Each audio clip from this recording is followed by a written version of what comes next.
Namaskar, Jai Shri Krishna. Enlightening, text 21, text 22, and text 23 of chapter 10. Bhagavatam is the answer to all questions of second canto, the cosmic manifestation of Srimad Bhagavatam. Text 21. Yadatmani niralokam atmanam cha didrukshataha nirbhinne hayakshini tasya jyotisha chakshura gunagrahaha. Thus, when everything existed in darkness, the Lord desired to see himself and all that was created. Then the eyes, the illuminating God's sun, the power of vision, and the object of sight all became manifested. The universe is by nature dense darkness, and therefore the total creation is called tamas or darkness. The night is the real feature of the universe, for then one cannot see anything including oneself. The Lord, out of his causeless mercy, first desired to see himself and all the creation as well, and thus the sun became manifested, the power of vision for all living entities became possible, and the objects of vision were also manifested. This means that the whole phenomenal world became visible after the creation of the sun. Text 22.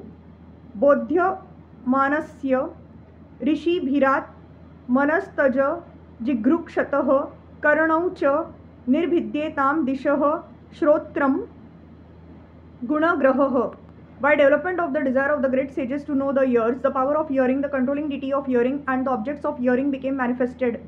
The great sages desired to hear about the self. As stated in the Bhagavad Gita, by advancement of knowledge, one should try to know about the Supreme Lord, the summum bonum of everything. Knowledge does not mean knowledge only of the laws of nature or physical knowledge which are working by the direction of the Lord. The scientists are eager to hear about the physical laws working in material nature. They are eager to hear through the medium of radio and television about things taking place far away from them on other planets. But they should know that the power of hearing and the instruments for hearing were given to them by the Lord for hearing about the self or about the Lord. Unfortunately, the power of hearing is misused in hearing the vibrations of mundane affairs. The great sages were interested in hearing about the Lord through Vedic knowledge and nothing more.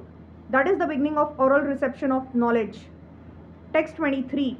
Vastu no mrudu kathinya laghu gurvo shana shitatam जिग्रुक्षतस्त्वं निर्भिन्ना तस्यां रोममहीरुहाः तत्र चान्तरबहिर वातस त्वचा लब्धगुणो वृतः. When there was a desire to perceive the physical characteristics of matter, such as softness, hardness, warmth, cold, lightness and heaviness, the background of sensation, the skin pores, the hairs on the body, and their controlling deities, the trees were generated. Within and outside the skin is a covering of air through which sense perception became prominent. The physical characteristics of matter such as softness are subjects of sense perception, and thus physical knowledge is the subject matter of the touch sensation. One can measure the temperature of matter by touching with the hand, and one can measure the weight of an object by lifting it with the hand and thus estimate its heaviness or lightness. The skin pores, and the hairs on the body are all interdependent with the touch sensation.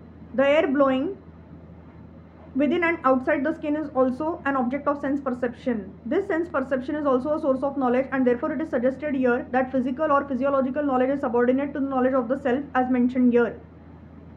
Knowledge of self can expand to the knowledge of phenomena, but physical knowledge cannot lead to knowledge of the self. There is, however, an intimate relation between the hairs on the body and the vegetation on the body of the earth. The vegetables are nourishment for the skin, both as food and medicine, as stated in the third canto. Tvacham asya vinarabhinnam vivishura dhishnyam aushadhiha. Hare Krishna.